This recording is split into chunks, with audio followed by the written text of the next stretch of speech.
if you Yeah. believe you're Yeah. born having to compensate, Right. it's going to affect how you live out who you are. What I'm trying to communicate between the lines of this, when it comes to your intrinsic value, you can't lose it. And Yeah. you don't even Yeah. need to pray to have Believe it, it. You right? don't even need to Yeah. Yeah. believe it. You arrive in favor and approved. And like, how might that make you live out your authentic self differently than from a place, than like with a spiritual or emotional limp? Growing up, she heard about the end times, but they never felt so close. If showing love can make you a criminal and wearing your own clothes. Well, hey, everybody. Today I am joined by Derek Webb. I am tempted to give a bio, but Derek, I actually would be a lot more interested if you would introduce yourself. What Oh what no. should what should we know about you? I had to put you on the Um, spot right out of the well, gate. no, that's good. I appreciate that. What I've learned is I am complicated. Uh, Uh-huh. and so when it comes to trying to explain how I got here, it is a long and sordid tale. I spent the first 10 years of my career in a college folk rock band that had a lot of success in the Christian music industry that was called Caveman's Call. Okay. And that was my first 10 years. For the last 25 years, I've been a solo artist. And I have tended to write spirituality into my music. So I've had a little bit of, I've still managed to hang out a little bit weirdly in the Christian music space, but I don't identify as a evangelical Christian at this point, not for 10 years. I'm still very Okay. interested in and care a lot about that space though, and that conversation. So it's a thing I still think a ton about, and probably more than I ever have in my life. Um, but so yeah, I mean, I'm like I said, I'm Yeah. complicated. So like from a guy who had a start in the Christian music industry, and now tours with drag queens. It's been That's a quite a journey. pipeline. Yeah. Interestingly enough, you may not know much about me. As you've been out there as an artist for a long time, I've been tracking with you a little while. I actually started in the Christian music industry as well, right out of Okay, college. okay. I directed somewhere around 30 of the Gaither homecoming videos for Bill and Gloria Oh, Gaither. And then no way. after about a year and 9 months of doing that full time, I stayed on with them freelance. And then went to work full time with Ray Boltz over in Muncie, Indiana, the Oh Christian yes, okay, recording okay, artist. okay, okay. Yeah. So it was while I was working for Ray, one day, I think it was sometime in 2003. I worked just my office was right next to his, and so when Hmm. Ray would get excited, and he would Yes. bounce around off the walls. And he encountered your album, "She Must and Shall Go Free," Oh my God. and Okay. he was going nuts about this thing. And so Oh that my was my very God. first introduction to you, Wow. as Derek Webb. I didn't And realize that I then, was ever on Ray's radar. I mean, I oh obviously know who man, Ray Ray is, and loved your work. I've been a fan of Ray's for a long time, and so Yeah. I had no idea that I was on his radar that far back. That's crazy. Absolutely. And then I Wow. got hooked by Mockingbird. And so that was around the time when I was starting my deconstruction. So Okay. I'm an evangelical fundamentalist, charismatic, non-denominational, pew jumping, tongue talking guy. That's my past. Okay. And so Mockingbird was this album that, as a tool for my deconstruction, it gave me the opportunity to think about things that my closed circle wasn't giving me the opportunity to I think hear about, that. which is Yeah. I think what great art can do. Hmm. And I wanted you to introduce yourself because one of the things I've sort of noticed peripherally, loosely about you is that you are a person who I would almost identify as being very fluid because you've just Hmm. continued to change over the years through all of your art. I mean, that's how I've perceived you is through your art. Yeah. And here we are today to talk about your new album. And I just have seen, like you pointed out, I've been watching that. And one of the things I've come to sort of one of the ways I've shifted in my thinking about people is I've stopped thinking about people as things Hmm. and started thinking about people as processes. Yeah. I And love that. you fit really well into that understanding of people. And so Man. let's talk about this new album. Yeah. And if we can, kind of the approach I thought we would take is I've basically gone track by track. I've got some of the Wow. lyrics I want to read and sort of Wow. question about, and then there's other songs where I may just say, "Hey, here's this song. Tell me what you want to tell me about it." Does that feel like Yeah. an okay Oh my approach? God. That I love it. Okay. I'm honored by Okay. it. I love it. Yeah. Thank Well, you. we'll talk about the new album real quick. Introduce it. Tell us what it's called, and sort of give a little preamble to how we Yeah. got here. Yes. Yeah. And I love all that language that you offered right there. And speaking of people as processes, I have always imagined my job description to be looking at the world and describing it. I think any creative person Mm, could adapt this if they like it. Look at the world, tell us what you see. That's the job. And I, over the last couple of years, have found I was finding it harder and harder and harder to describe the world that I was looking at. I just did not know what to say mm, about it. Didn't know how to talk about it, and because it's been so rough and unprecedented and strange, and especially 2024 into 2025.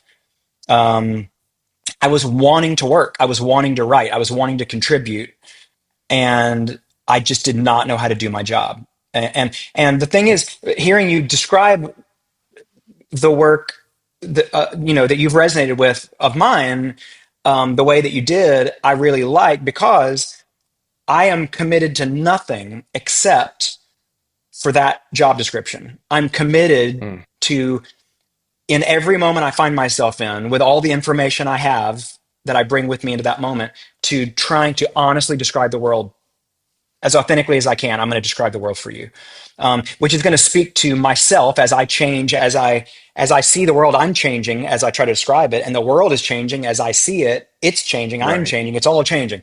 And so I like that as a process. It is a process, and that's the only thing I'm really committed to. And that's the same kind of creative ethic I've had from the very beginning, from Caedmon's Call on.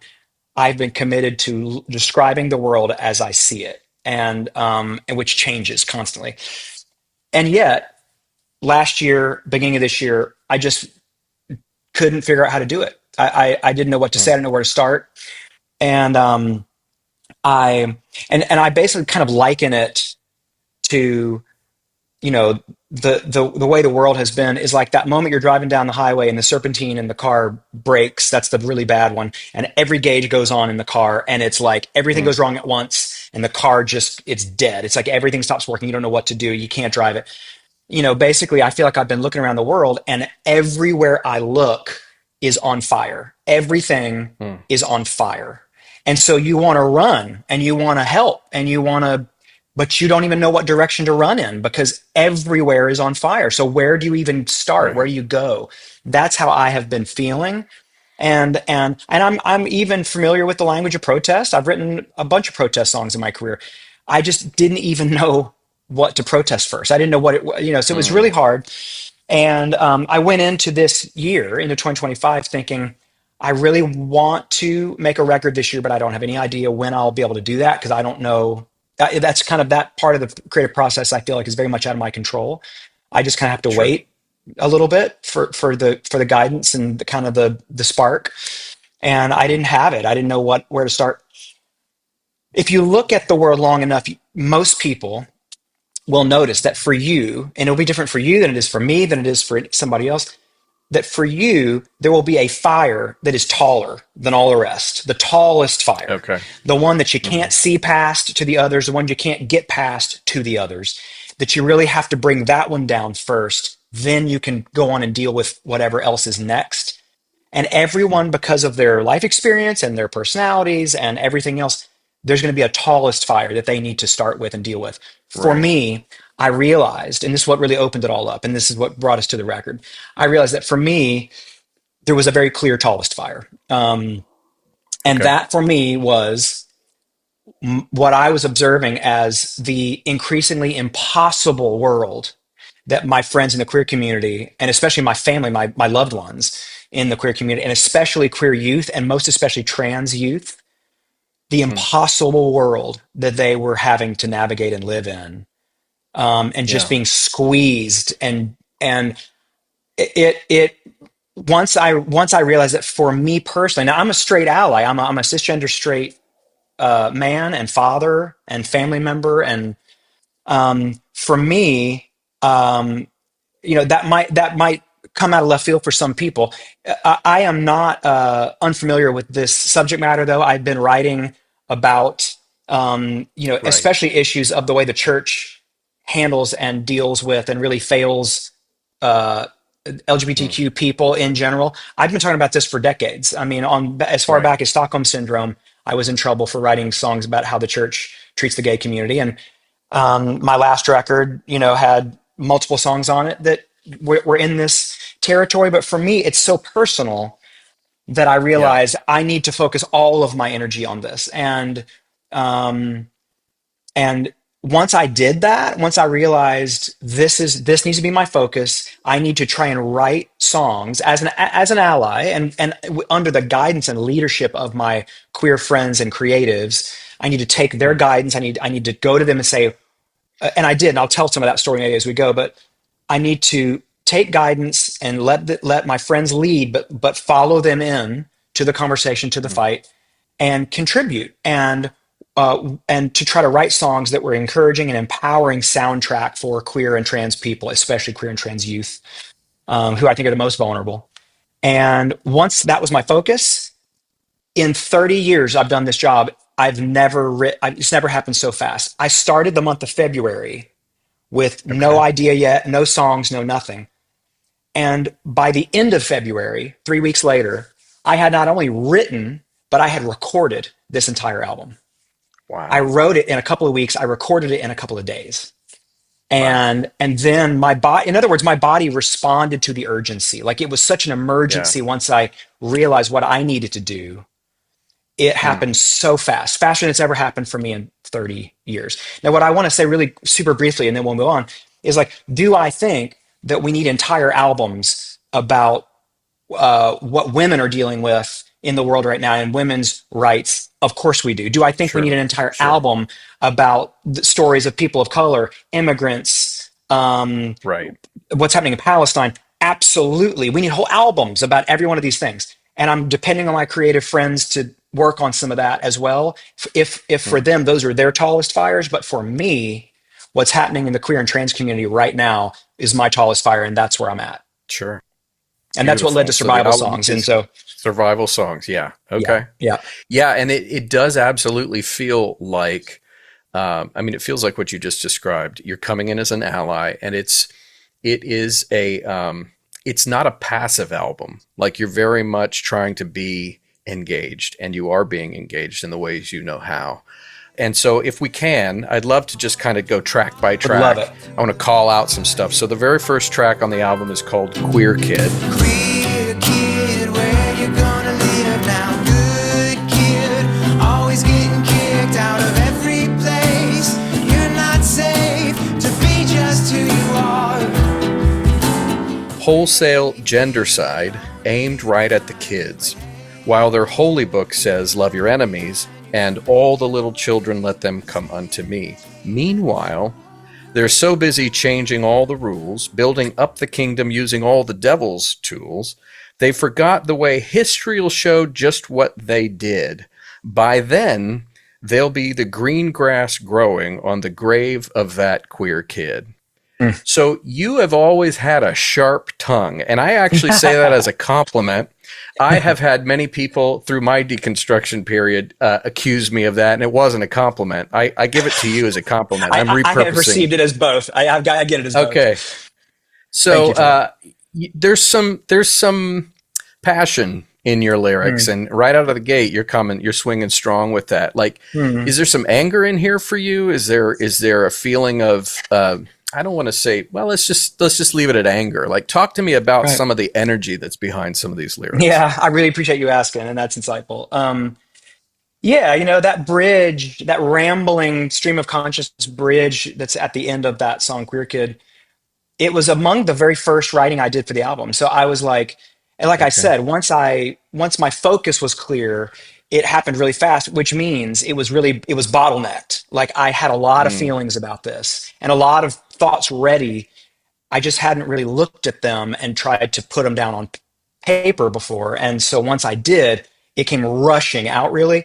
And that bridge of that song is among, it's maybe some of the first writing I did for the album. And I remember sitting in a Kroger parking lot, like it was coming so fast. I was like trying to go in and get groceries and I had to sit in my car and write for 10 minutes. And among the first things I wrote was at the beginning of that same bridge, even the president is treating you like a bad stepdad, thinking Right. everything that makes you different makes him look bad. And maybe there's a Right. law that'll squeeze you so tight, it'll make you hate your body, give up the fight and just die.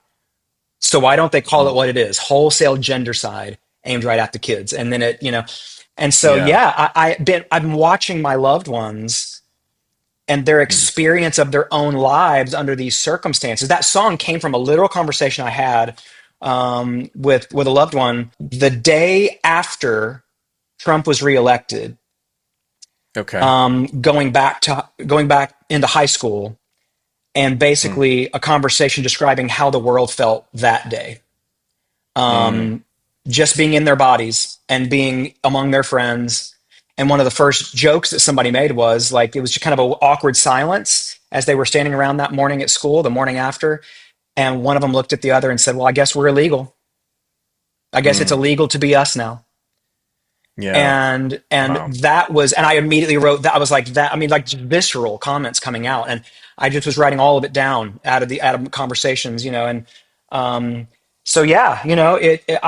it's frustrating. I'm obviously frustrated. Yeah. And I'm not afraid to point the finger where I see it.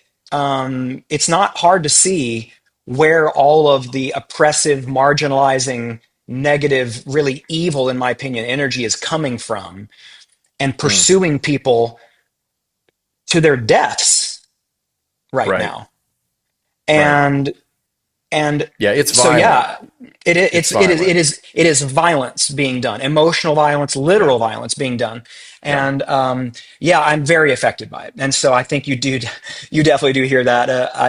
That first song definitely comes out swinging a little bit. Yeah. Well, I think it's great. I mean, I think, and I think probably to those you're saying you're an ally to, sometimes when somebody's standing up for us, we want to hear that they mean it more than just in their clever words. Like we want Yeah. to have a sense that they're feeling what they're saying, and so Yeah. Well, I commend you for putting Well, that in and there. Yeah. thank you for that. I mean, I'm just thinking like if that's how I feel about it, and Right. again, this is not even Absolutely. intrinsically my fight. I'm just observing it. Right. Right. I'm secondary mad about it. Imagine, and I know from from conversations and living my life with friends and family who are at the business Yeah. end of it, but like the anger, the fear, the frustration, you know, is next Yeah. level for my friend. So I mean, so I know what I'm feeling, but it's Yeah. nothing compared to what my actual family and my loved ones and my friends and my community are feeling.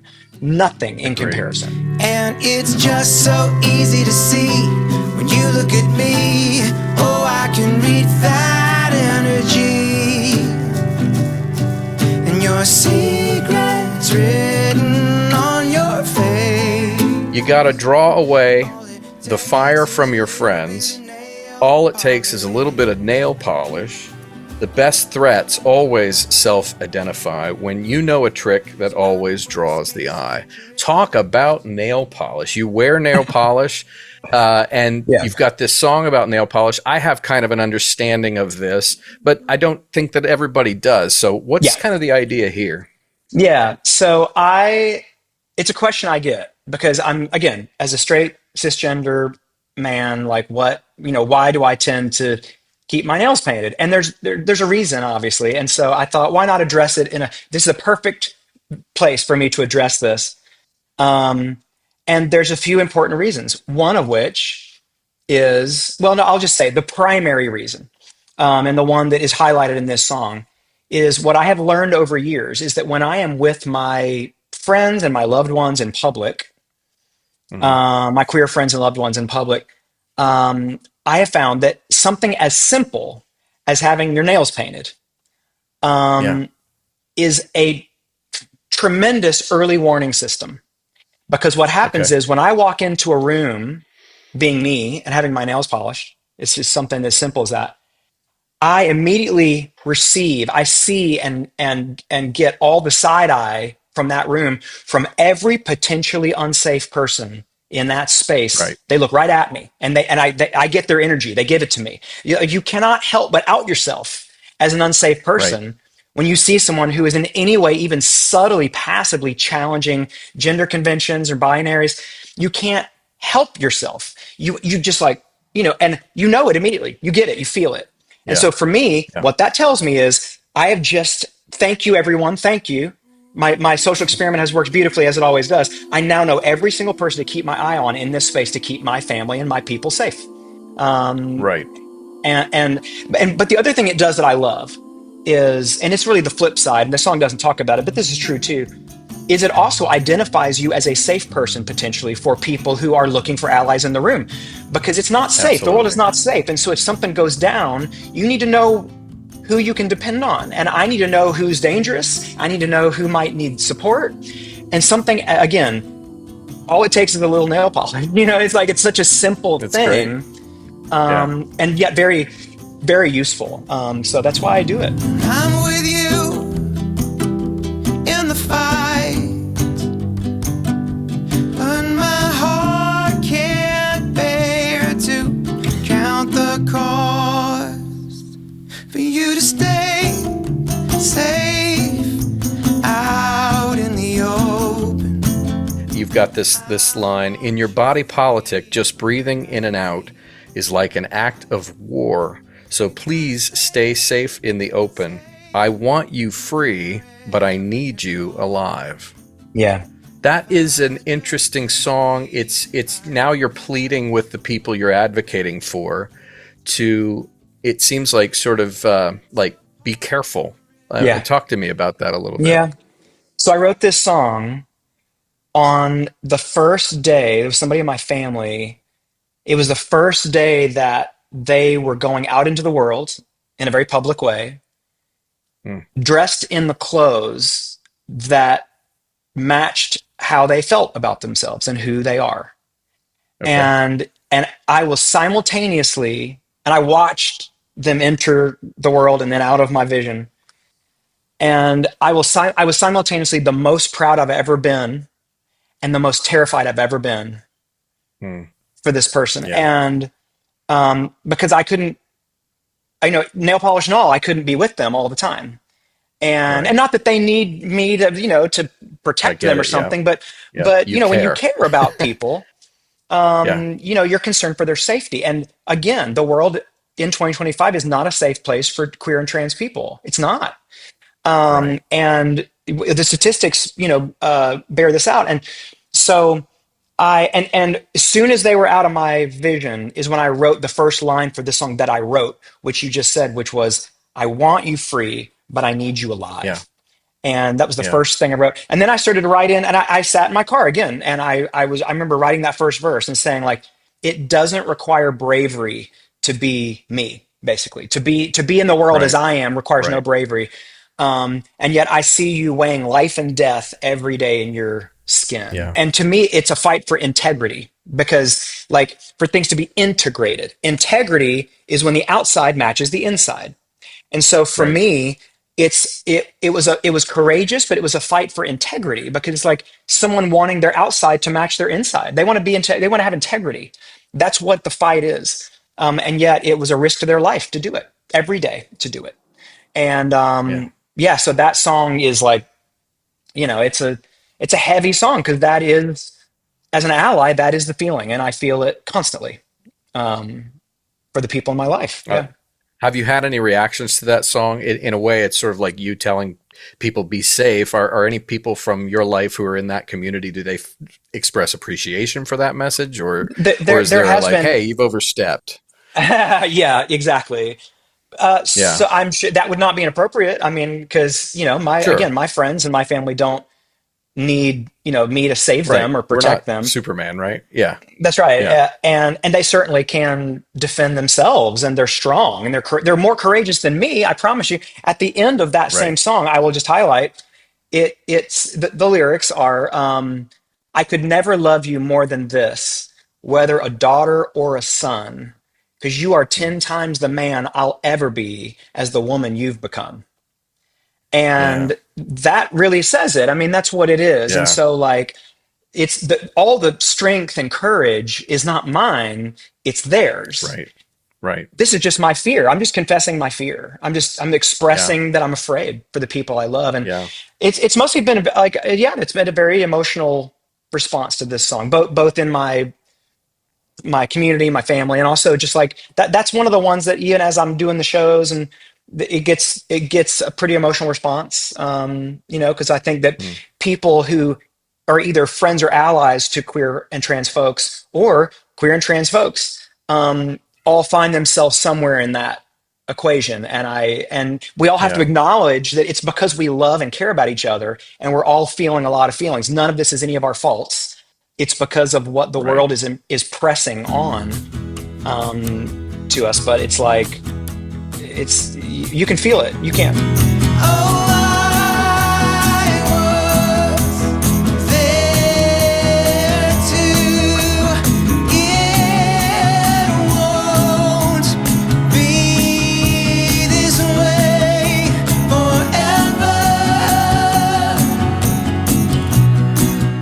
In this song, I'm not going to give you a lyric. I'm going to just kind of reflect back. I'm hearing Yeah. a story about being a barista, serving coffee, and tucking a note into the sleeve of the coffee cup and handing it to a young person who you see. There's this story here.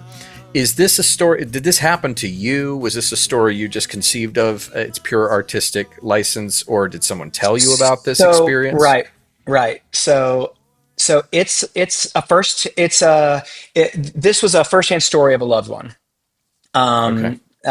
And they were in a Starbucks in East Nashville, Okay. and they were getting a coffee, and the barista recognized something on their physical bodies Hmm.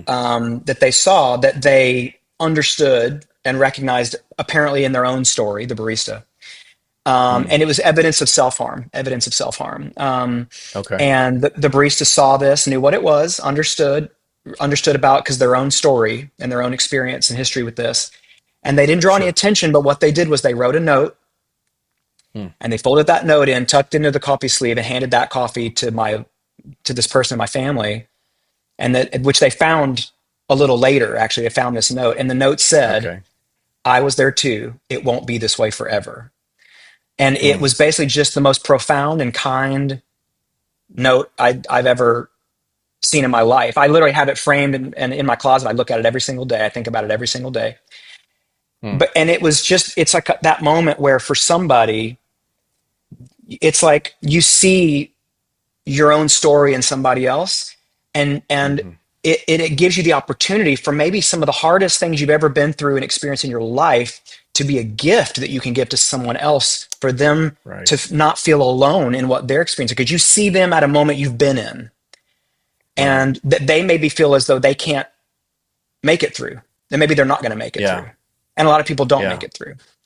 And Hmm. so to give a gift like that to a stranger, it was just so moving to me. And so and so that song, it's too unbelievable and sweet of a story to, and immediately right in line with the subject matter of this record. Right. Because that's such an unfortunate feature, especially of so many queer and trans youth. And so this example, this of this kindness, and to not miss opportunities in our lives to see the people we're interacting with and to see maybe ourselves in them, and to be willing to give that gift to For somebody sure. else at some Yeah. point and say, hey, I was there too, and it Yeah. won't be like this forever, and you can survive this, and you'll get through this, and one day you'll be healthy, and you could be happy, and you could have a whole life you can't imagine right now, and I'm proof of that, and I'm telling you that it's possible. And that's a powerful thing to give somebody, and let alone to a Absolutely. stranger.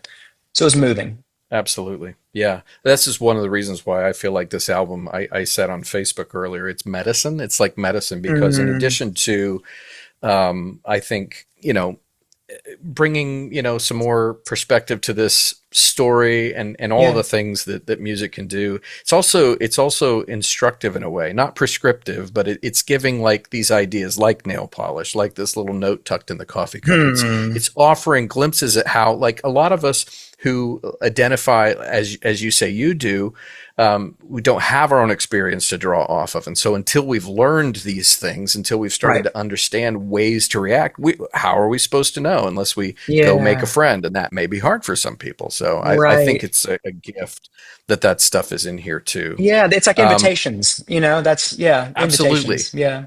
And it's not, and again, it's not preachy, which it could be, but I actually love that because in some ways this album is sort of, I don't want to say preachy, but it points, like you said, it points directly at the ones who are being violent. It calls things out very directly. But then on Yeah. the other side, where we're talking to the people that we're trying to love, the people that we're trying to understand better, it's not being pointy. It's being a little more like soft and gentle and kind of approaching with care. And I love that it's these kinds of different energies all wrapped together. Yeah. I think it's I feel really I feel like powerful. it is I feel like putting like naming things. Like language is Yeah, powerful. Words are important. I think naming things and not only like naming people and naming sources of bad energy, but also naming and putting language on experiences that people are having is dignifying. I mean, it works in both absolutely.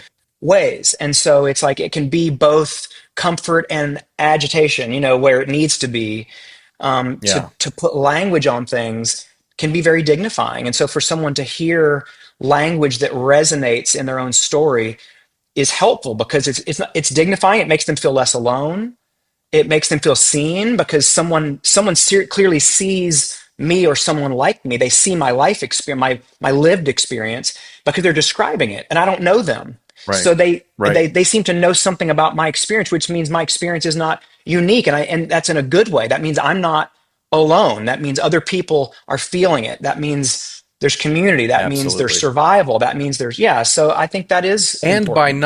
And by not telling me what to do, but just saying there's an implicit trust that, like, you actually got this. Like, I'm not saying I see you and now here let me tell you how to fix things. Right. It's a lot more dignifying than that because Well, we're going to sit really, together. and We're just going to sit together. we're going to do this together. Yeah. Yeah. But trust me, I know it scares the shit out of you. It scares the shit out of me too.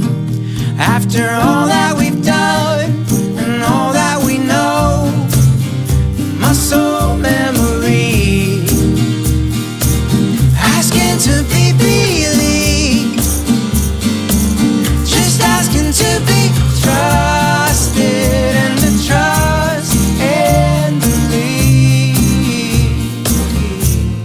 I'm listening to this and I'm hearing this song about, people who have come from being one way, which I did a documentary film released in 2021 called What Lies Inside: Healing in the Face of Trauma. And I was facing Wow. PTSD, which Wow. unlocked childhood trauma, which unlocked, the Pandora's box. And Mm. one of the things I've discovered through trauma, you talked about the car seizing up and all the lights coming on, that Yeah. initial moment of what do I do? There's that freeze moment. I love that what you've done with this album in response, there was a freeze moment for you coming into 2025, but Absolutely. then you found a way to turn that into fight. I would call it fight, or just proactively engage Yes. in the Yep. ways that you can.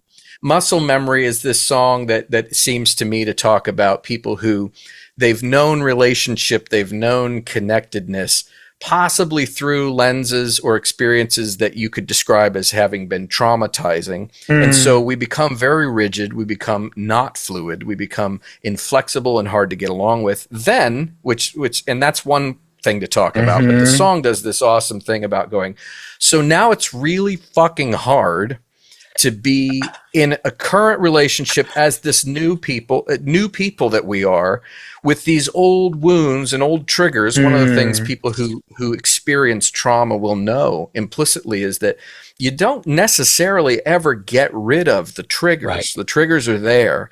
It's learning to live with them. It's learning to respond instead of react. It's all this Yeah. tough work that Manage them in a happens. healthy way. Yeah. Absolutely. And this song is like rolling around in the mud of that reality. And I love that. Yeah. Talk to me about where this Oh, came from and if oh, I'm I so missing appreciate it. anything there. Well, you actually have said it so much more beautifully, and you've articulated it so well, better than I ever have when talking about this song. That like you really, really nailed it.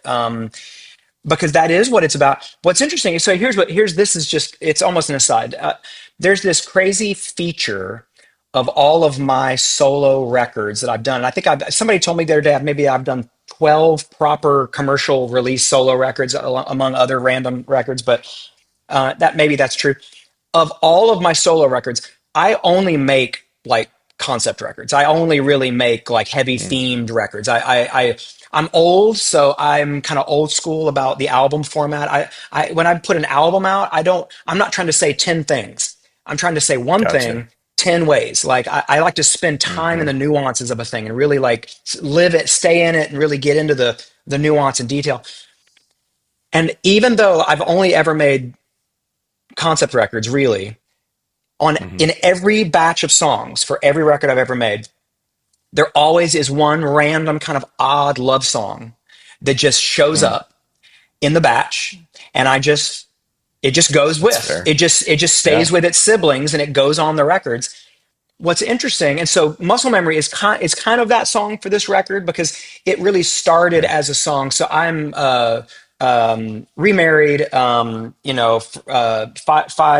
years, and happiest I've ever been in my life. And it takes time to get out of old, as you said, unhealthy habits and recover from trauma and just all those things and try to not bring and impress all that onto a new and good and healthy situation. You want to kind of grow together into a new, if you're a new person coming into a new situation. And so my wife and I, and with our kids, with our teenagers, there's a line that we always say to each other. And Mm, sometimes these lines wind up in songs, not always, but sometimes a line that you just have said 100 times, and it's just such a true thing in your life and interaction with your immediate people. It's so true that it just gets in a song. And it's the opening song line of this song, which is, "We made a deal. We don't apologize for feeling our feelings." And we say, and like, mm, so when we're around, if somebody's had a really rough day, and I just know they're under resourced, it's rough. yeah. They had a rough day. They're out of resources. They're just not handling it well. They're not managing it well. But that's because of what and they'll say that they're so sorry. I'm so sorry. I'm in such a bad mood. I'm such a grouch because I've Mm, had, or they're really sad. And so they're expressing their grief. And then they'll say, I'm sorry. I'm sorry that I'm like breaking down right now. What we always say, we will stop someone right there and say, no, no, no. We never, in this house, we do not apologize for feeling our feelings. Like, it is healthy. You need to feel your feelings. And it's like yeah. involuntary. It's like a hammer hitting your knee. You can't help but feel your feelings. You can't help Right. that.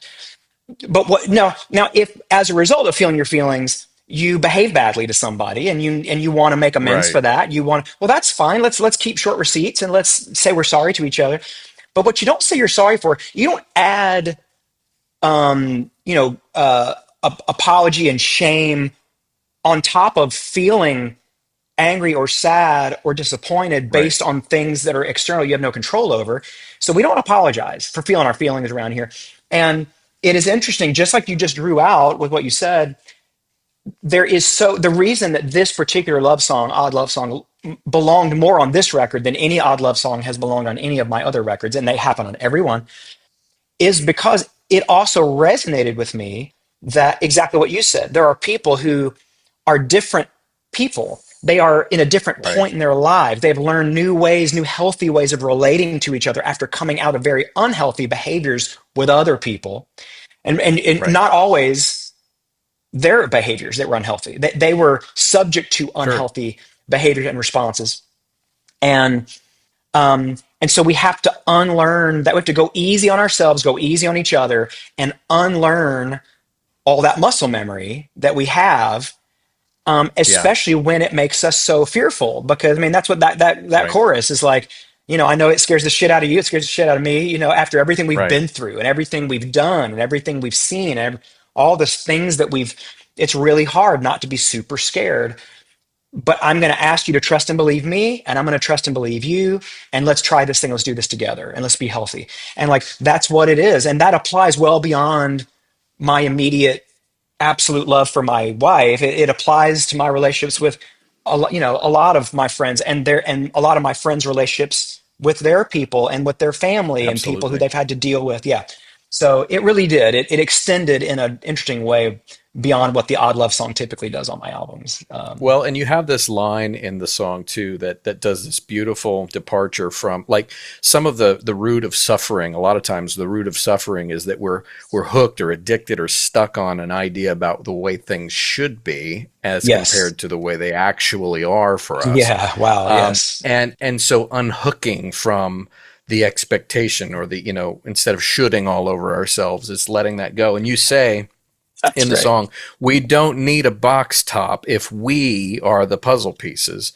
God knows how perfectly we fit. And that to me is sort of a way Yeah. of saying that. It's like screw the rule here, screw the prescriptive idea Expectation about and what yeah. this ought to be, the expectation. Let's unhook from that. We're the puzzle pieces, and if we fit, we fit, and that can be enough. I love that. It's great. I love what you've drawn out Love about it. it. And it says so much about why I felt like it did belong. And it's my rule. I always include the odd love song, but this one did feel like it, for so many reasons, belonged in some key ways with this batch of Yeah. songs. And you have drawn it out much better than I'm gonna have to like go back and try to remember some of what you said I'll send you the link. and parrot that, yeah, after the fact. Above you, below you, before you, behind you, in and around you, Sola Translove. In hearing the title Sola Translove, I'm reminded of the Latin phrase sola Yes. scriptura, which means by scripture alone. So you've, I think, co-opted the term sola here. Like try and wrap that up for me. What? And there's two parts to Sola Translove. If we want to Yes. talk about both of those right now, back to back, that might make the most sense. But talk Sure. about these pieces.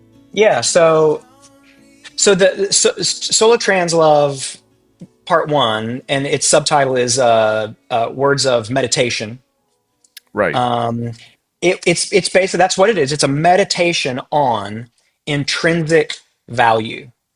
So Yeah. just you being born into favor, into Yeah. blessing, into acceptance, that you are not broken. You are there's nothing wrong with you. That you're not you don't need fixing. You don't need now. You might need to figure yourself out, Sure. but that does not mean there's something about you that is inherently wrong or broken. And I think a lot of people, especially people who come out of evangelical circles, can bring some of that kind of luggage with them Yeah. of Yeah. feeling inadequate and feeling like they're inherently sinful and broken and Gee, unlovable. I wonder where And they get that message. Right. yeah, it's literally in the sales pitch. It's baked in. Yeah, it's It's baked it is in. literally it's literally baked in. And but anyway, so I wanted to have a song that dealt with that. I also wanted to have a song that dealt a little bit. It's abstract. That's why it's a meditation. I'm offering some Right. abstract language to assign meaning to for everybody to get to do that on their own. I wanted to have some about how we can show up for each other in, let's say, chosen family. We can show up for each other and we can play roles that are outside of convention and expectation. Like if you need a mother, I could try to be your mother.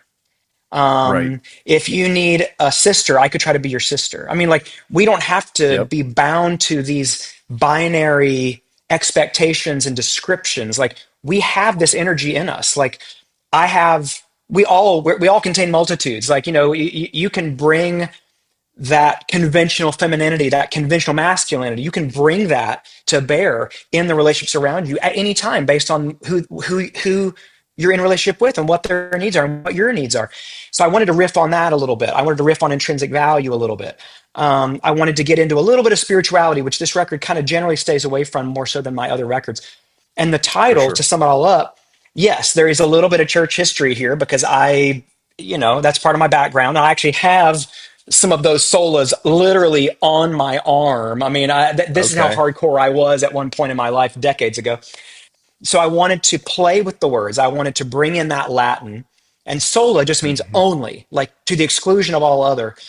And trans love, as I'm using it in this song, I'm literally using the prefix in a literal way. And so to Yeah. me, what I'm trying to communicate between the lines of this, when it comes to your intrinsic value, what you are never not connected to, what you cannot Okay. lose relationship with, is only love beyond love.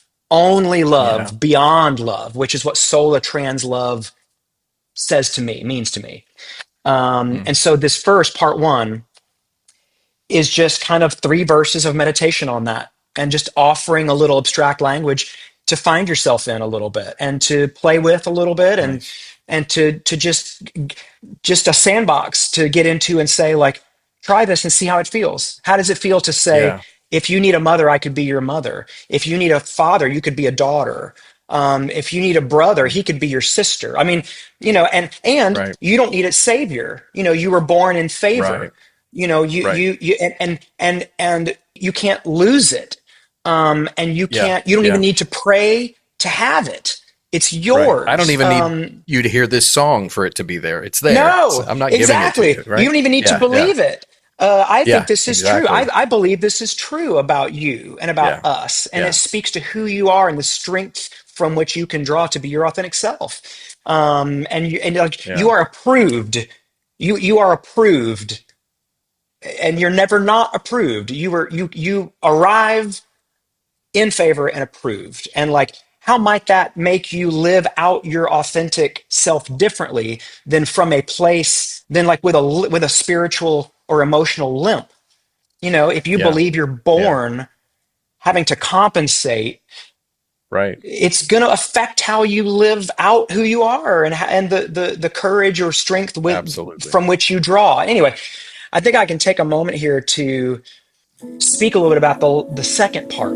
You are enough. Your power is as unlimited as your imagination. You are wise. You are not alone. You are becoming.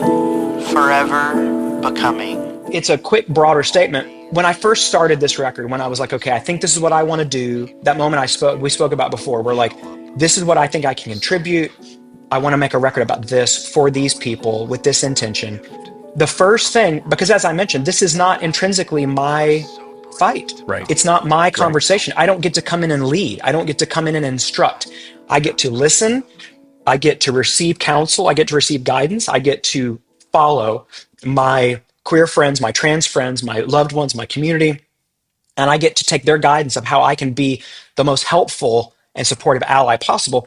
Because what you don't want is allies to lead with their enthusiasm and not with Hmm. any preparedness and not with any plan and not thinking about what might actually help or even harm the people they most Right. care about. So you want to have intention about that. The first thing I did was reach out to all my friends. I explained to them, here's what I want to do. I need your help if you're willing to help me. And I asked them this. I said, if you could sit for a minute before your adolescent teenage self and you could hold that kid by the shoulders and look them in the face and you could say one thing to them that might help them, encourage them to be able to endure right now, what would that one thing for you would you Mm. say to yourself that could really help? What would that be? And I got all this tremendous feedback from my friends. They were These are so all like the generous. little notes in the coffee cup, right? I mean, it's That's like, exactly what right. would That's your note exactly be? right. Yeah. That's exactly right. What would you write down? What would you slip to that queer kid? And I got all this great feedback, and it was beautiful. Mm. So much of that language did wind up weaved into the lyrics of so much of these songs with their blessings. And then to a few of my friends, and this speaks to this second part of Sola Translove, I was so moved by what they said, and I asked them if they'd be willing. I didn't even know what I would do with it yet, but would you be willing to Mm. grab your phone, hit record, and with your Nice. voice say that to Yeah. yourself? Would you say it out Yeah. loud? Because I think that'd be so powerful. And would you be willing to send it to me and let me maybe use it for something on the album? And I got such sweet immediate responses and got all these quick recordings from people. And what I realized is at the end of this record, it's short. It's 40 minutes long. It goes by really fast. because it's asking a Mm. lot for someone to sit and listen to the. But I'm thinking, if I have 40 minutes with somebody whose very life is on the line and who is Right, right. fighting every day to show up as themselves and to survive in the world, I thought, how you remember most what you heard last. So what do I want to Yeah, leave them with? And I yeah. thought what they need last, because it's not a typical record for me. What the last thing I need them to hear is affirmation, just an avalanche of Yeah, affirmation. I just want them to be yeah. buried under affirmation about who they are and their intrinsic value, their worth, that they need to do nothing to be worth Mm. everything to the world, other than be And coming themselves. from people who occupy that That's exactly particular right. position. Yeah, Yeah. a diversity of voices. You I'm not handed even the in mic that. back over. That's Yeah, exactly right. I'm yeah. not even on that song. I thought by this point you've heard enough from me. Let's hear True. from all kinds of people telling you what they wish they had heard from themselves when they were you. Yeah, And so that last beautiful. track is just kind of a litany and a big cacophonous harmony Yeah. of a lot of my friends speaking to their younger selves and giving voice of affirmation to folks. And that's the last thing we want you to hear. I mean, the last thing on the album is just an avalanche of "You Are Loved" from everybody I know, just Yeah. in the whole stereo space in your headphones coming at you, that you are loved. And there are people who don't hear that. They don't hear it from their families. They don't Yeah. hear it from anybody, and it's true. And I wanted them to know. So yeah, that's the And part one and again, part I two. just feel like it's another element of how this album is exemplary. It's a model because some people are saying like, okay, I want to make this change, Derek. I want to be affirmative. I want to be a supporter. I want to Yes, be an ally.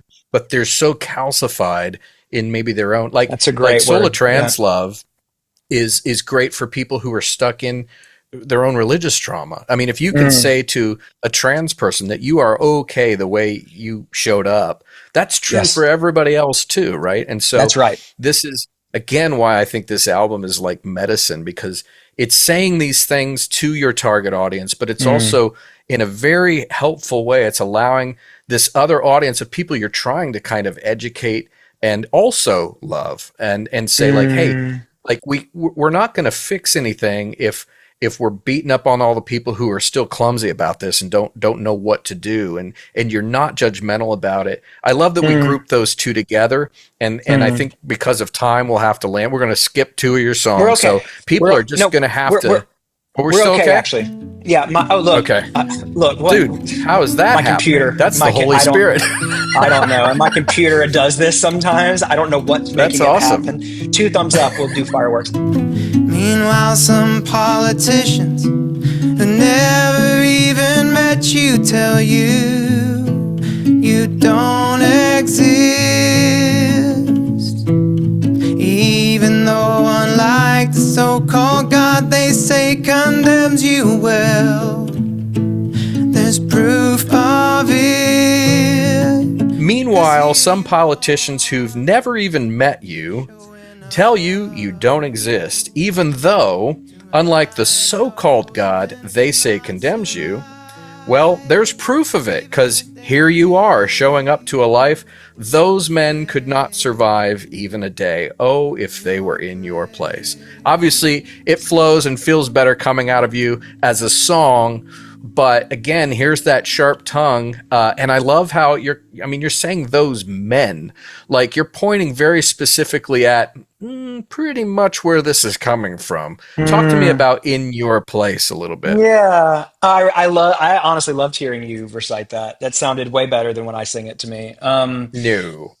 Yeah. So that song was written for a trans teenager that I know, an insanely cool person, and looking at how their life works and where they are in their life right now and what they're dealing with in their life now. And it's a lot of code switching, and it's a lot of in that whole first Mm, verse is basically saying, you know, that you have to kind of march to all these different drums and speak all these different languages in order to fit in and hide in plain sight in your own life. And the times you yeah. forget to do that, the whiplash of it just can kill you. Yeah. And because you don't feel safe unless you stay in your place. And so I kind of repurposed this phrase a few times Because that's kind of the first verse. The second verse of it is talking about these politicians who could not survive a day if they were in your place, if they were dealing with the reality that they are putting you in. They are Yeah. not. Again, it kind of harkens back to to stay safe. That they are not. That you are 10 times the man that these politicians are because they couldn't survive a Yeah. day in your place, so to speak. And then at the end of the song, I actually was thinking of my great friend and huge leader and prophetic voice in this space, Dr. Roberto Shea Espinoza, who's a liberation theologian and a great friend of mine, a trans person who is like just a hero. And I was Hmm. thinking of Roberto when I wrote this last verse about a younger person not being able to kind of see where they are in their journey and not even imagining that the toughest things in their story could be the evidence of all the promise of where they could be in their lives someday, and the ideas of thriving and having chosen family, and basically saying you might not see it from where you are right now, but everyone who's gone before you, and I'm thinking of Roberto, everyone who's gone before you is proof that you Hmm. can be like them because they've all been in your place. So they've all been where you are and look where they are now. And isn't that inspiring? Doesn't it give you something to fight for and give you something to live for and give you something to aspire to?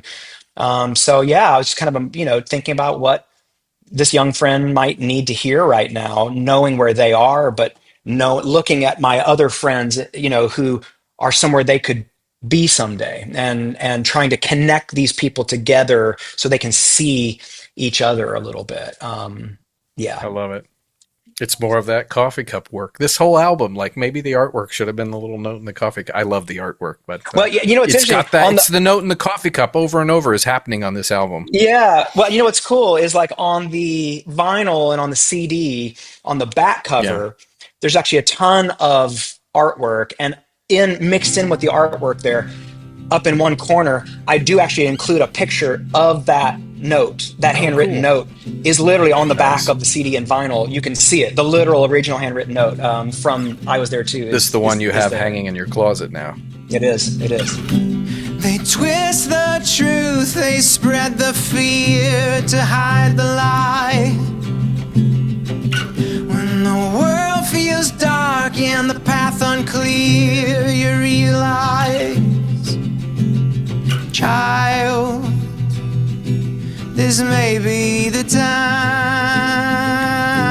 to close your eyes. So with this song, I'm obviously very interested in your ideas around this, but I'm hearing a kind of call to remember that we have the power to shut out the darkness, to refuse to listen or see or entertain the violent lies.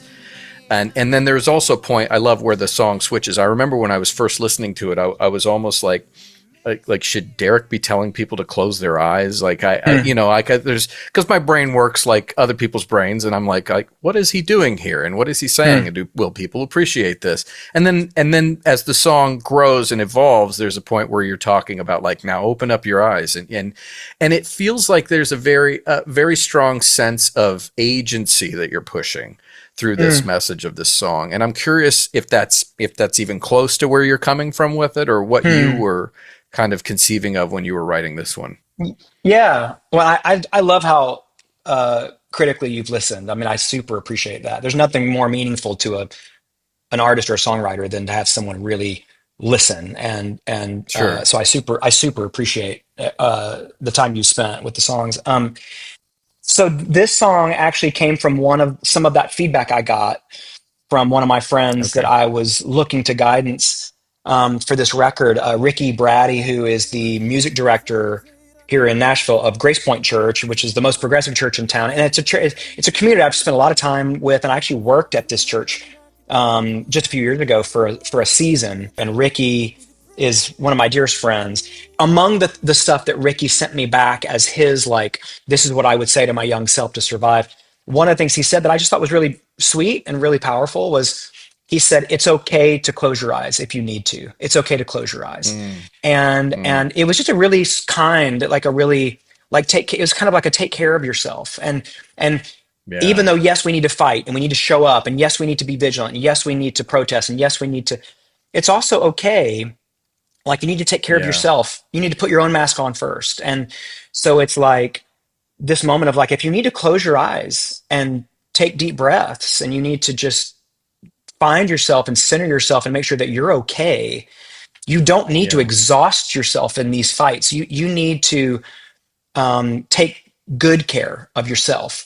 And I when he sent me this, um, this whole song just came tumbling out just from that one thing he said, that it's okay to close your eyes. Mm. And I started thinking, what are all of the worst things that are happening that might be reason for someone to need to close their eyes? Like, what are just Yeah. all the worst things I can observe that are happening? And I buried some of it in some poetry just to make it a little easier to get through it, because it's like four straight verses of pretty rough, of like, here's Right. everything that's going on politically, in the church, in culture, everywhere. Here's kind of what I'm seeing, and it's so much. It can be so hard and dark and overwhelming that sometimes you need to just retreat, and you need to Yeah. rally, and you need to resource, and you need to close your eyes, and you need to like be quiet and take care of yourself. But I was only willing to write all that because I knew that in the last verse I would turn the phrase. And these verses are kind of, there's X amount, I don't know how many, but there's X amount of lines in each verse before the recurring stanza, of child, this may be the time to close your eyes. And so in the last verse, I spend three times as much time on the last Mm. verse talking about all of the good things, and Yeah. talking about the quiet burning fuse that is igniting painters and activists and prophets and creativity and families and people opening and being receiving, and husbands and wives. And I almost get into like like language that I'm familiar with from my days of rewriting old hymns and stuff in this last triple stanza. So there's like three verses, and then I spend one verse that's by itself the length of all three of those previous verses, only with the good things. And then at the end of that, say, this may be the time to, now you can open your eyes, like see all of this, like receive and take all of this in, and let this Yeah. be what motivates and animates you. Yeah, it just all kind of came tumbling out when my friend Ricky sent me those lines. I wish more art could come with this kind of like, back end understanding. And I know art, when Yeah, I released my film into the world, I had to overcome the fear of like, what will people think? And right. I Because you can't came to control grips that. You with the can't. You know idea. what you meant, but you It's can't none of my control it. Yeah. business. Yeah. And what happens is the art is what it was when I set it down. But as soon as it makes contact with another sentient being, a human, it becomes a new thing. And I That's can't right. possibly know what that is. And That's so right. I love that. You talk about not being a person who is sort of, and I'm paraphrasing here, but you're Hmm. not the one who's at risk here on this issue. You're not the one who's under the Right. threat. I do think, however, that over the course of your career musically, coming out of and probably even before you were putting yourself out there as a public facing musician, you have in lots of ways stood up to the Hmm. face of a beast of kinds, not necessarily Hmm. for your sexual identity, but certainly, the beast of religion, the beast of toxic masculinity and Yes. toxic spirituality, and all these things. And so, I do want to thank you before we wrap up, because Hmm. you've helped a lot of people. You helped me Hmm. um, by being brave in Hmm. front of the things that would and did and probably still would love to bite you and hurt you. And Yeah. I try to be brave in my ways now too. And I can honestly Yes. say that you are a person who has, not the only person, but you are a person who has modeled what it looks like. I understand now that it's not that you're never afraid. Hmm. It's just that sometimes the fear is not the biggest part of the equation. Sometimes Right. it's what needs to happen, and you have to stand up, and you have to say Hmm. what's on your heart. And I Yeah. That appreciate fear is that about you. motivating. Well, thank you so It much for is. saying It so. And is. I mean, well, and that fear can be constructive when you use it as fuel, to do Absolutely. some to contribute, to try and Yep. help, and to try to offset with your energy. It's like judo. You take it and you It is. repurpose it, and you use it against the oppressive and marginalizing energies, I mean, like what I was thinking about when you were, and thank you so I mean, such kind words, and I receive them, and I so deeply appreciate hearing that. I mean, and that's what you hope. That's what you hope happens when you try to do Sure. work like this. But it kind of comes back. There's a line in nail polish, and you I think you mentioned it earlier, but like in every way that you can, you have to try to draw the fire away, because my friends and my loved ones have no choice. Like the fire Right. is focused on them. They are put Right. in the line of fire. And so Yeah. someone like me has the opportunity to stand with them in the line of fire, which Yeah. I do. And I do every time. Treat me the way you would treat them. Any way that I can ensure that that is happening, be it something as stupid as painting my nails or wearing a dress to the double wards. Right. I want to make sure there's a clear distinction. I'm always visibly standing with my friends who are being Right. marginalized, my friends who are being pursued. I want to stand with them in every way that I can. Some people are going to say that's performative, but I think what's beautiful about it is like the way you're explaining it. I think there's this implicit a gotcha moment when you present as a thing that you know people are hating without rationale, Mm. and then it triggers the irrational hate. And then if they found out, oh well, he was just in the garb, or he was just wearing nail, like he was literally just ringing the bell, and I my mouth watered like Pavlov's dog, Yes. and I might be as a, you know, if somebody has a moment to reflect, and I think that's why these conversations can be important because they add so much depth to what the art already is doing. It Yes. gives a person a moment to say, I might be trained. I might be operating on training. It might not actually be the way I am. It might not be the way I'm supposed to be. This person might have a point. Yes, you're drawing Mm. fire, which gives your friends possibly a moment of reprieve. It also gives, Right. it's like laying down cover. But Yes. it also, I think, for the person who is being drawn to it, who is being sort of triggered and having this knee jerk reaction to it, it's an opportunity right then and there for the light to come on in their own Yeah. life, in their own mind, in their own heart, to go like, what am I made of here? Am I Right. actually a living, breathing, thinking Mm. human, or am I automatronic? And so Yes. I think it's cool. It's definitely provocative. I could Mm. see how it would piss a lot of people off, and at the same time endear a lot of other people to you. But again, and this is a way I think that I see you again as fluid, as an artist who Mm. doesn't just, you're not just one thing over your whole career as an artist. Mm. You're also not just an artist on your albums. Mm. You're an artist in your body. You're an artist in the world Mm. that you occupy, and you're using these tools Mm. to do the work of art. And I just think it's wonderful. And I Mm. celebrate you, Derek. I know we're Well, not here to celebrate you, but I we're do, not. and I'm grateful.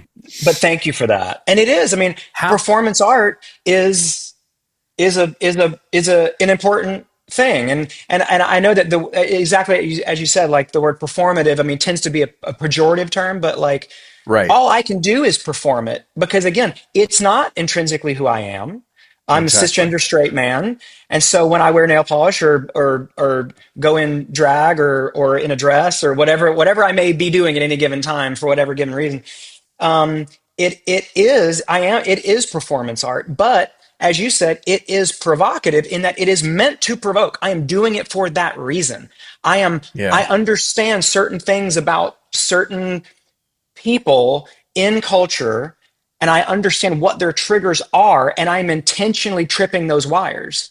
And the Yeah. reason is because it can be exactly as you very beautifully said, it can be a mirror, and it can give you an opportunity to examine how you're behaving, and Yeah. if that's who you wish to be, and if that's really who you are, or if that's something you've been trained, as you said, in, or something you've learned. Maybe you just need to do a quick audit of that quick trigger response and decide if that's really how you feel and who you wish to be, and I would be happy to give you the opportunity. In other words, I'm happy to trigger that for you. It's almost like a fire drill. I'm happy to pull the alarm Nice. to give you a chance to find out if this is really how you want to behave, Yeah. or not. And I feel Right. like, I mean, it's weird, but I kind of feel like I have a tradition of doing that on my records. Like, I like to Certainly. intentionally throw the trigger. I like to trip the wire to give you a Yeah. chance to feel how it feels to have the response that I hoped and planned for you to have.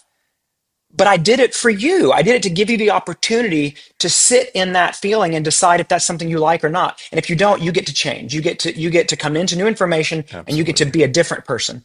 And isn't that a wonderful opportunity that we all have every single day? So yeah, I very That's a much appreciate gift. your words. And those are my motivations. And I proudly receive it.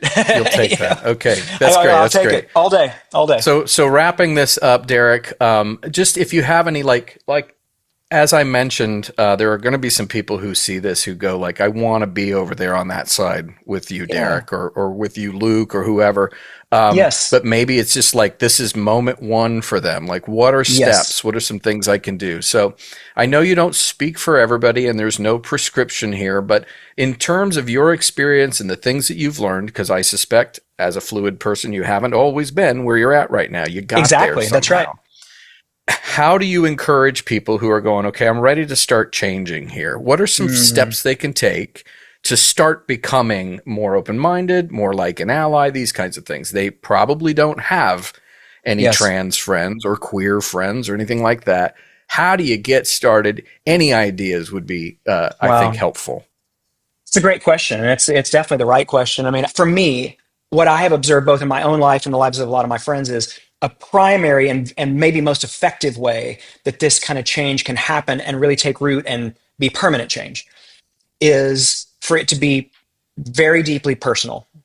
And the way that Sure. it is to have people in your life, friends, family members who in your life who you are in active relationship, intimate relationship with, Yeah. who basically are going to hold you accountable to the way you express your opinions. And so, if you have Right. certain opinions right now, and you have nobody in your life holding you accountable to those opinions, you have Sure. no way of knowing how that's affecting anybody. And I'm not even saying the initial move might be too much for you to imagine changing your opinions. That might be way too much for you to imagine. Right. There's no way I'll never feel any different about this, or whatever. I'll never decide that. Fine, fine, fine, fine, fine. That's fine. Don't worry about that right now. A good first step would be, and you said it, so I'll try to see if we can find a way to it. But like, you need to have people in your life who, when you express that opinion on Facebook, for instance, Sure. are gonna be in your life and are gonna say, "Hey, so do you have any idea how that comes off to a person who's not like you?" Like, I get Mm, that you're centered in your story, and your story tends to be the one centered in all of culture right now and in the world. Like, your experience of life. If you're a white, straight, cisgender person, you're centered in the narrative. You are the center of the narrative. I mean, everywhere. for sure. Um, Yeah. and do you know how that feels and sounds? Like, I know you think that you were totally justified in saying it, but in other words, you need someone to hold you to account. You need somebody who you care about, and you care about staying in relationship and having peace with and having love between.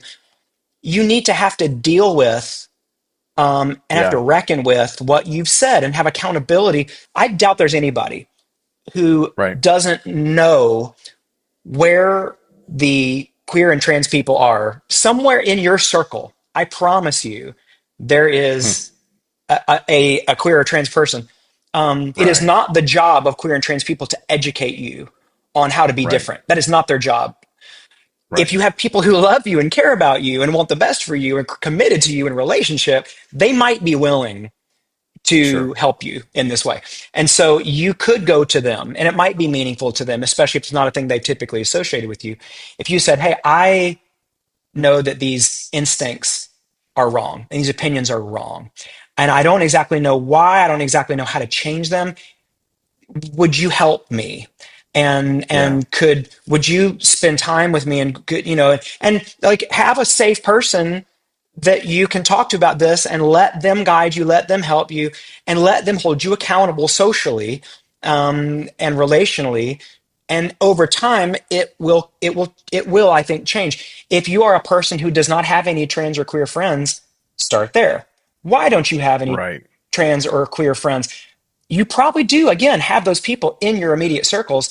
You just apparently not a safe person for them. So they've not come to you. They've not reached out to you. They've not sought friendship with you. They've not sought relationship with you. Why is that? Maybe Hmm. start there and realize, like, Yeah. oh, I have blind spots I'm probably not even aware of, that are Right. keeping those people from even befriending me or being willing to even open up to me in any way, even in a casual way. A colleague might, just about what's happening in their lives and what they did over their weekend. They're just staying away from me. Why are people staying away from me? Start there. Start there. But again, Yeah. I like, love that. the best, most effective, lasting change is going to come from your intimate, personal relationships. That is going to change the way you speak. It's going to change the way you express your opinions, and over time, might even change your opinions. And wouldn't that be a great thing? So, but even if it only changes the way you express your opinions, that would be invaluable, and Sure. that would be a And great way to start. I think if I'm tapping into my own experience with deconstructing of around toxic religious ideas, I think one Yes, thing that we could add to the mix here is send a private message or a text to your aunt, to your there you cousin, to go. your uncle or whatever, and just say, you could say like, do we know anybody? I have questions. Like raise your Mm, hand and say, I have questions, and I don't even necessarily. Or you could do it on Facebook. I mean, say, hey, you could. I'm not like you said, not necessarily burdening specific people with the duty to educate you, but you are allowed to raise your hand and say, I've been the kid in class who ever refused to ask a question because I was scared of Yes, retribution or shame or whatever. yes, Just go like, you know yes. what? I feel like I'm behind on this issue. I'm raising my hand and I'm saying if anybody Hmm. has insight or information that they would share with me to help me Is willing get to up help to me. speed, Yes. then I have found that whether you're deconstructing from toxic religious ideas or toxic masculinity or Mm, any issue, just humbly raising your hand, meaning it, and saying like, could someone help me? Generally, I mean, I mm. there's never been a time where no one was willing to respond to that, I think that's and so I think insanely that's valuable another what you're thing. saying. Yeah, I think that's Yeah, insanely insightful what you're saying. And because what you can do is you can ask for help. You can always, exactly what you you said, you can can always ask for put your help. hand up and you can ask for help. And I think hearing you say it, what it makes me think of is that vulnerability. Like, in other words, you might need to take a risk. And Exactly. so you You might need to probably be, will if you're in that spot. Yeah. you will need to take a risk, and you will need to be vulnerable. And guess what? If you were to get on Facebook, especially if you've been living in an echo chamber of outdated and toxic and terrible ideas and opinions, if that's where you've been, and you suddenly go and put your hand up and ask for help, guess what? That might be the first time that you feel any empathy with the people who you are Right. trying to actively change your opinions about, Because you're going to because draw fire. they receive this every day of their lives without asking. They're not Right. asking anybody's opinion about who they are, and all they get is constant feedback. And like, living authentically is constant risk and vulnerability. So for you to suddenly risk a little vulnerability might be your first step towards understanding how it feels, what it feels like to be a queer or trans person in the world, Yeah. because Yeah. you are suddenly inviting risk and inviting violence and inviting, like, you're suddenly gonna, you might get just you might get a firestorm of people just abusing you and trashing on you in your feed, because they think this is like, what in the world are you? Have you gone woke? What kind of terrible, like, what kind of, they're going to Right. attack you. And that might be the best thing for you, because then you're going to be like, oh, this is ugly, and this is hurtful, and this feels awful. And this is Yeah. so clearly coming from a deep seated anger, apparently, on behalf of all these people who are harmed in what way by me wanting more information, who are harmed in what Right. way by me wanting to wear the clothes that I feel comfortable in. They are harmed in what way by me wanting to be called by these pronouns or this chosen name? In what way are they injured by me wanting Right. to be the person I am in my life? How are they injured and therefore so angry and reactive to this? That is so clearly something in them, and that must be how I have been appearing to everybody. And it might be Yeah. the best, most revelatory moment you've ever had of like, oh shit, like this is Absolutely. awful, and I want no part. That might be the sobering moment where you realize I want no part of this energy because now I'm And I feeling think the it other to thing, myself. Yeah, and I think the other thing to say to that person who's like now like hearing all this and going, okay, I see you've dropped the I don't gauntlet. like The it. challenge has been Yes, issued. They may say I don't like it. I would also say like you're allowed to ask these questions. It doesn't necessarily mean you're going to end up at a prescribed solution or place of understanding. You may that's exactly still, right. in the end, go, I don't understand the transgender thing. You may still Yes, land there. The issue is raising your hand is not saying I'm ready to just totally change the way I believe, the way I think, the yes, way I feel. It's say, are you brave enough to endure enlightenment? No yeah. matter where you land, That's you so may great. end up That's right where very you well feel like you stated. left off. But Yeah, because I think there's also this built-in narrative that people who are trans or woke are weak. And it's like the ultimate sure. challenge is, well, let's talk about weak. Let's see, can you endure what happens by raising your hand and saying, I actually don't know what I'm talking about Yes. here and Can you I want to know endure more. enlightenment? Can you Can you endure endure enlightenment? just possible change, potential Just change? Can you yes. can you endure it? Yeah. I think that's very insightful. And the thing is like, and what that makes me think of too is like, you don't even need to understand it to Right. treat people with respect and dignity. Bingo. And like, so understand, you don't have to understand what someone, how someone must think and what they must feel and how they behave and what motivates them. Ever. You don't have to you don't ever have to understand that to be kind and accepting and dignifying to that person. It does not require your understanding, let alone your acceptance, to be Right. able to love and dignify them. And so like that's a great place to And that's start too. news to some people. That's big news. Yes, it Like, whoa, is. Yes, what? it is. I thought I You're right. had to be this whole other thing. Not no, not no, Yeah, all everyone a must good be like starting me. point. Yeah, no. Yeah, yeah. I think Yeah. that that's great. So I Very helpful. appreciate this time. We've gone way over. Derek, how can No, no. people find you, or what do you want people to do with this album? How can they move through Yeah, the world and connect with this? yeah. Well, I mean, here's the thing. Once you make it, everything else is out of your control. So I made it. It's Exactly. out. Now it's just I'm trying to steward it, and I'm obviously always asking for all and any help. For what I would love is for anyone who is hearing this to think about, just take a moment, think about people in your life who might need encouragement, who might be helped by hearing some songs that are soundtrack to empower them and encourage them. And that's what I've tried to make. And if you listen to it and you think that that's what it could be for somebody, please think of people in your life who you might want to send a link to. You might want to say, "Hey, check this out. Absolutely. I love you, and I think maybe this could help.